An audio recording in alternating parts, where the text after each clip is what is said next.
Hello friends. I wasn't sure if this should be a horror story. I don't know if this should be a Lolita Reacts or just a story time. But here we are. You see, 6 years ago, I f***ed up. I thought that this video was going to be the end of me. This network had millions of views on their other videos, and somehow no one really saw this, at least no one from our community, and nothing bad really happened from it, so why am I bringing it up again? It's a good question. The thing is, I run a series on this channel where I react to Lolita content, Lolita media, and I talk about how to avoid being in bad media, how to view media, and I parade around sugar-coated and weird threads because I'm really proud of those videos, and I'm really thankful that I had the ability to contribute information to them. But I haven't talked about this video, and I don't want you to think that I am sin-free. I should probably just let it stay dead and never think about or talk about it again, but I'm admitting it to you so that hopefully we can learn from this, you can learn from this, and you all can forgive me. So what is this? What happened? This is going to be a little bit different than my Lolita Reacts because it's a music video. There's music. Most of my Lolita Reacts series is not monetized, and I'm gonna try really hard to monetize this video. It probably will get demonetized. I'm gonna try to avoid that. So I'm not gonna just watch the music video and react to it. Instead, I'm gonna give you backstory about it, explain it, and show you clips that establish the scenes that I'm talking about. I will include a little pieces of it, but the song will be sped up. I know for the most part, my Lolita Reacts, I always link the video and I'm like, just go watch it for yourself, make your own decisions, but please hear me out on this one first. Don't just go blindly watch it. Please, there's a lot to take in. The backstory. In 2013, I was making YouTube videos, kind of, and I would really just use YouTube as a hosting platform. Up until then, I had always been a written blogger. I had a live journal, a blog spot, a Tumblr, and at that point in time, I made videos once every like 3 to 6 months, and then I would put them on YouTube, but then I would share them on Tumblr, and Tumblr was really where my following was. So I didn't consider myself a YouTuber because I was really putting my work into blogs. But I was starting to kind of want to do more with YouTube. A friend of mine who works in television, who is older, wiser, more established than me, I really respect the hell out of him. I don't want to say his name to protect his privacy, so I'm just gonna refer to him in this story as the connection friend. That way you know who I'm talking about. He got me involved with this project, and this is not his fault. He knew that I wore Lolita fashion, and he's always been so supportive in telling everyone about my YouTube channel and about what I do. And he was doing some work with this network called Yom Yom. And Yom Yom, from what I understand, is a group of people who were more in television. They have more of a television background, and they created this network to get involved with YouTube because YouTube was like doing so well and everyone was watching it, and like people were trying to get into it and create networks. From what I understand, Yom Yom's mission was to give Asian creators a platform and a space. They really wanted to elevate Asian crew, Asian creators, and share Asian stories because they had felt left out in television or forgotten, and they really wanted to have this be their mission, which I crazy respect. Like, that's really awesome. So when the connection friend reached out to me, I was very confused because I'm not Asian. My connection friend explained that they wanted to do a video that involved Asian subcultures and fashion subcultures that had come from Asia. And they wanted to feature Lolita. And so they were reaching out to me because they said that they wanted to have someone who creates Lolita content rather than an actress put in Lolita, which is awesome. So I was like, okay, like in that case, I would love to be involved. And that's all of the information that my friend had. That's all the information that I was given, is just that this network, Yom Yom, wanted to create a video around fashion subcultures. The video was being filmed at YouTube Space LA, which is an amazing, amazing place. It was my first introduction to YouTube Space, and I'm really grateful for that because I did get more involved with it later. When this was being filmed, it was one of the earlier projects that they filmed there, and they still use a clip from this video in the official YouTube Space promotion video, so you can see me for like half a second.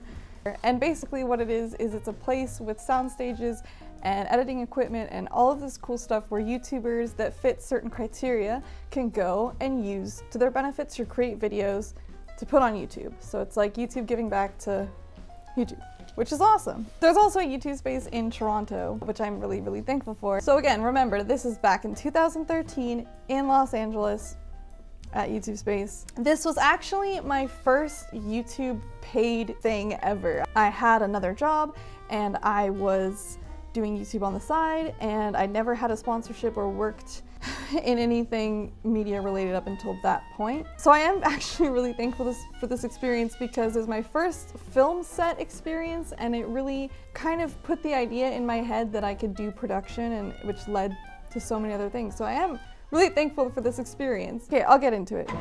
So I arrive on the day of in Lolita with 2 friends. I sign my contract and I get my check. I didn't make a lot of money off of YouTube, and I can't legally say what they paid me, but it was more than what I made on YouTube at that time in a year for 2 days.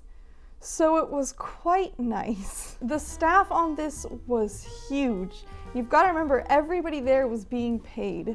This is a huge budget. I don't even know how much money they spent on making this video. So we get there, we're all hanging out, and basically there's different segments within this music video. So they were filming smaller segments at a time and pulling people in as they needed. At this time, I was only using YouTube to post videos, so I didn't watch YouTube, and everybody there was like big YouTube people, and I didn't know any of them, and I felt awful. I did recognize Rebecca Black, and she was very nice.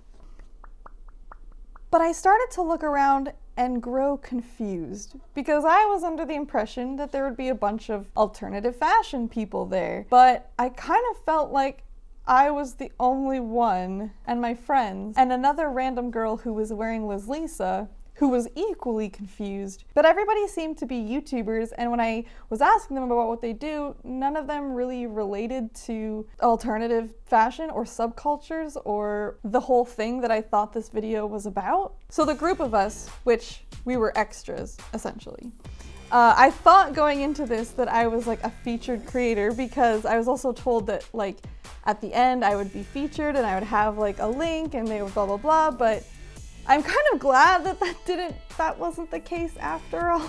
And we go into a dance rehearsal room and we learn this Bollywood dance by these amazing Bollywood choreographers who have worked in like film, and they were so amazing, and we spent so much time learning this dance. That was my absolute favorite part. I'd say this like whole thing was learning this dance. It was so much fun. We get into our positions, and that's when I hear the song. Play video games and watch anime. That's how you act more like an Asian. I was so trustworthy. I just was like, sure, like, this is what we're doing. Da, da, da. What I can gather about this song, the video is a parody of Google execs telling the Foo brothers that they act too weird and that they need to act more Asian because being Asian is like what's popular. They're like saying that, I didn't write this. I don't know how to explain it. I don't get it because they're saying that they're weird, they need to be more Asian, but then they're defining being Asian by all of like weird subculture stuff and like anime and just like what the internet kind of perceives as like Asian. Also start dressing in cosplay. Kawaii. Now you sound more like an Asian. I don't even... And I want to explain that this video was made for Geek Week. They would encourage people to make content that was specific to a theme. And this was Geek Week, so it was like everybody should debut their geeky interests and like nerd culture. And I don't know who was like behind all of this, because I can tell you right now it was not the Foo Brothers. It says here, how to be more Asian music video with tons of collabs, produced especially for YouTube's Geek Week. So I'm not really sure if Yom Yom is responsible or if YouTube is responsible, but basically the video is like a parody of YouTube trying to control the Foo Brothers, but in real life, YouTube was kind of controlling the Foo Brothers. Then it comes to my part. I'm standing next to Josh Fu, and we're rehearsing it, and it comes by and he sings a line, and hang out with friends in Lolita costume.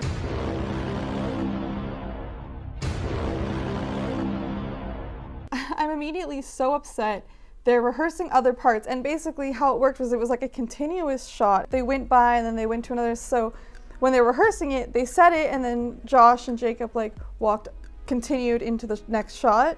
Immediately was freaking out. I start messaging my connection friend and telling him what's going on, and I don't know what to do because I've already signed a contract. I've already taken their money. I'm thinking, can I walk from it? Can I give them their money back? Can I break the contract?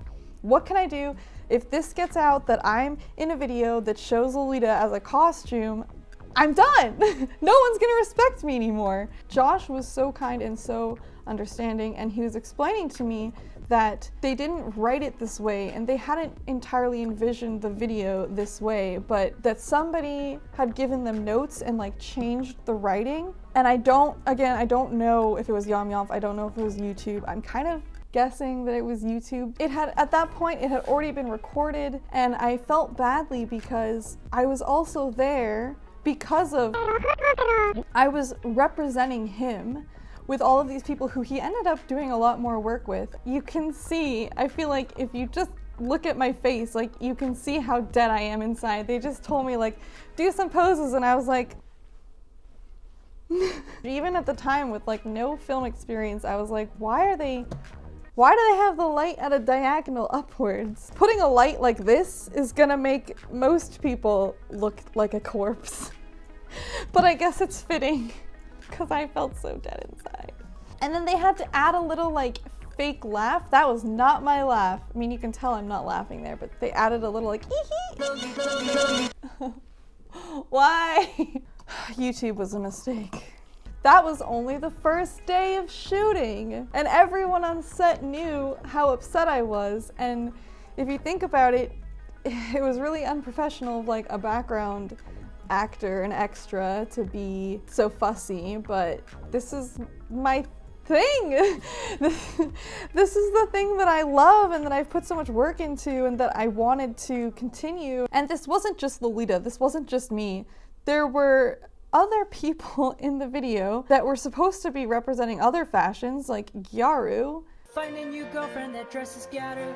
Pimp out my ride to look like Pikachu. I just feel like there was more representation of YouTubers than there was of actual material. I encountered several people on set who were supposed to be representing different fashions, and they literally told me, oh, I just went to the costume store to get like whatever was weird and threw it together. And I don't want to blame them because they weren't well informed enough and they weren't given the opportunity to like learn. I just came to terms with what had happened, and I just hoped that everybody would understand. The next day we filmed the dancing scenes and it was a lot of fun. Then we wrapped. That was it. When this video came out, I wasn't credited in the end of it. I wasn't credited in any way, and I was actually really thankful for that. It kind of went unnoticed and people didn't find me from it. In fact, a lot of people thought that I was Ashley Tisdale, and you know what? That's okay. Please keep thinking that this was Ashley Tisdale. What can we learn from this? Well, a whole heck of a lot. It's important to remember that the people that you see on screen, whether it's television, a documentary even, a music video, or YouTube, the person that you're seeing might not have the control of what they're doing. Oh, that sounds weird, but it's true. Even on a platform like YouTube where the creators are supposed to be in control. In situations where people are reflecting or teaching or showing a niche, it's better to just let the people of that niche do their own thing, because they're the ones who really know it. They're the ones who are going to be able to portray it well, and something that's portrayed well in the long run is going to do much better than something that is just for shock value or just for weirdness. In the name of Mana-sama, Misako, and Tyler Willis, please forgive me. I learned so much from this experience, and I'm honestly really thankful for it, because it taught me early on to really research what you're going to be in. Don't trust that people just will have your best interest for you, and just if you make a mistake, own up to it. I think it's important to recognize that just because someone's been in media, that it doesn't reflect the content that they can create or who they are as a person. I don't suggest that anyone watch this video because it's awful. I don't think anyone in it loves watching it, but if you want to watch it, I'll link it below. Please don't watch it. Just trust me, it's bad. Thank you for supporting me, even through my mistakes. Stay lovely.